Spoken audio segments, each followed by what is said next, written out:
자, 이번 시간에는 신라에 대해서 수업을 진행하도록 하겠습니다. 제목을 보면 우리가 이제 뭔가 배우는 그 주제를 줄일 수 있겠죠. 신라를 배우는데 마지막으로 주제를 갖추답니다. 마지막으로라고 하는 말 자체에 이미 뭔가 숨어 있잖아요. 그래서 앞서 고구려와 백제를 배웠다시피 고구려와 백제는 중국과 연계가 있었지요. 그래서 마지막으로 제재를 거쳤다는 뜻은 아무래도 중국과는 약간 늦게 좀 만났겠다라는 거죠. 의 교류가 다소 늦음. 요걸 일단 포인트로 보고 우리가 좀 이제 읽어보도록 하겠습니다. 본문을 보다 보면 이제 신라는 진안의 소국 중에 하나였습니다. 진안이라고 하는 거는 사만이었잖아요. 그래서 이 사만의 하나인 진안, 그리고 진안의 소국 중에 사로국에서 시작을 했습니다. 그래서 삼국사기라는 책에서 보면 삼국사기는 어떻게 보면 고대사에서는 좀 많은 비중을 차지하는 책입니다. 그래서 가장 기본적으로 이제 어떻게 보면 이제 가장 기본 텍스트라고 생각하시면 좋겠어요. 그래서 이런 박혁거세가 이 책에서 나오는데요. 박혁거세가 여러 촌장의 추대를 받아서 나라를 세웠다. 여러 촌장의 추대. 이것도 결국 이제 맞습니다. 연합이죠. 연맹왕국에서 출발을 했다는 거죠. 그래서 이 연신라가 연맹왕국이었기 때문에 밑에 보면 알겠지만 왕이 이제 한 성이 아니었고 교대로 했던 것 같습니다. 박씨와 석씨와 김씨가 돌아가면서 왕위를 했다. 요런 우리가 체제를 연맹왕국이라고 하거든요.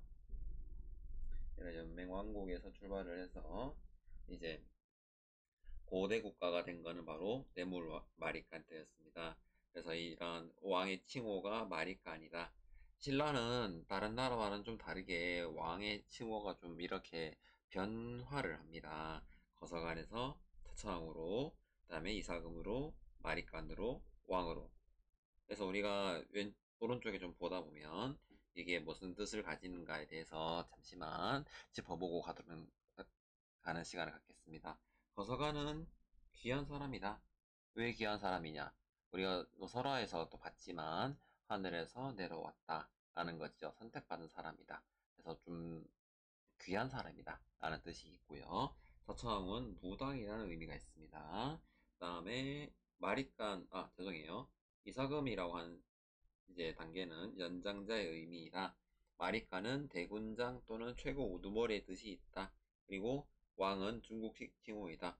그렇다는 뜻은 왕으로 점점 올수록 이제 중국과의 교류가 더욱더 많아졌다라는 뜻으로 우리가 해석을 할 수 있겠습니다.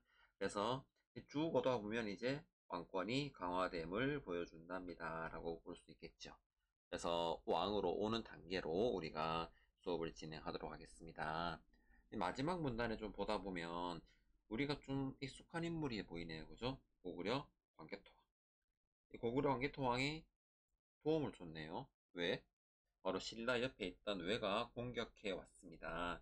그래서 신라는 나라를 보호하기 위해서 좀 더 강국이었던 고구려에 도움을 요청을 했고, 이런 고구려의 도움 요청 결과 왜군을 물리치긴 했지만 이런 이제 지배를 받게 되는 이제 상황이 발생을 합니다. 그거를 잘 보여주는 유물이 바로 여기에 있는 왼쪽에 있는 유물 호우총에서 나온 그릇이라고 하는 유물이 하나 있습니다.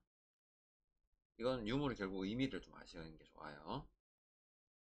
자, 우리 뇌물 마리간까지 이제 수업을 했고 이런 뇌물 마리간까지 오는 과정에서 신라의 정치 체제는 이렇게 변화했습니다. 그래서 똑같습니다. 여기는 17관등의 관리가 있었다. 고구려는 10여 관등이라고 하고요. 백제는 16관등이라고 하고 신라는 17관등이라고 합니다. 그 중에 대표는 바로 상대등이었습니다. 고구려는 우리가 배웠죠? 대대로. 백제는 혹시 까먹었나요? 백제는 상자평입니다. 신라는 상대등 이런 게 있습니다. 그죠? 그래서 이런 이제 사람들이 모여서 하는 회의제도 있는데요. 이름 바로 화백회의입니다. 고구려는 기억나죠? 제가회의입니다. 백제는 정상회의, 신라는 화백기.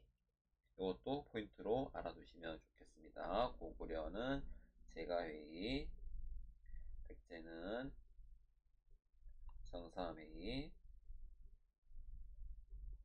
신라는 화백회의라는 게 있어서 이제 나라를 이끌어가는 회의였다라는 게 되겠습니다.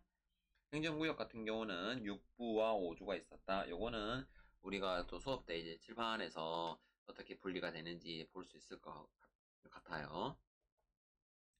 자, 쭉 가다 보면 이제 신라라고 하는 나라가 다른 나라와는 좀 다르게 독자적인 체제가 있다고 설명을 할 수 있습니다.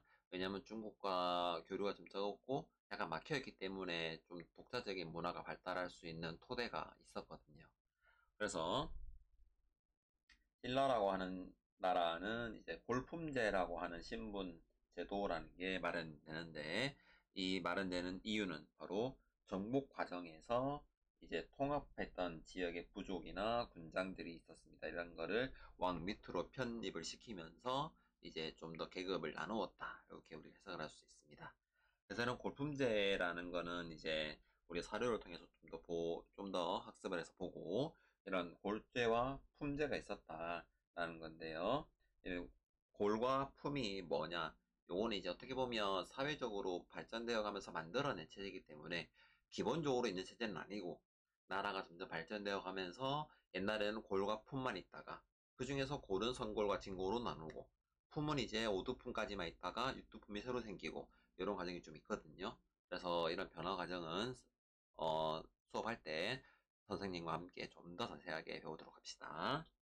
현재는 골품제라고 하는 게 특징이 마지막 문단에 나오는데요. 바로 제한, 일상생활까지 제한을 했다라는 거죠. 그래서 이런 골품제도 아주 중요하다라는 게 되겠습니다. 자, 저희는 이제 좀 더 넘어가는 시간을 가지겠습니다. 그래서 삼국을 배웠죠. 고구려, 백제, 신라.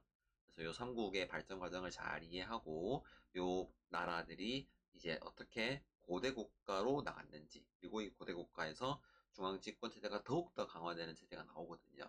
전제정이라고 하는데 이런 게 어떻게 변화가 되는지 좀 더 학습을 진행해 보도록 하겠습니다. 오늘은 여기까지고 잘 쉬었다가 다음 시간에 또 봅시다.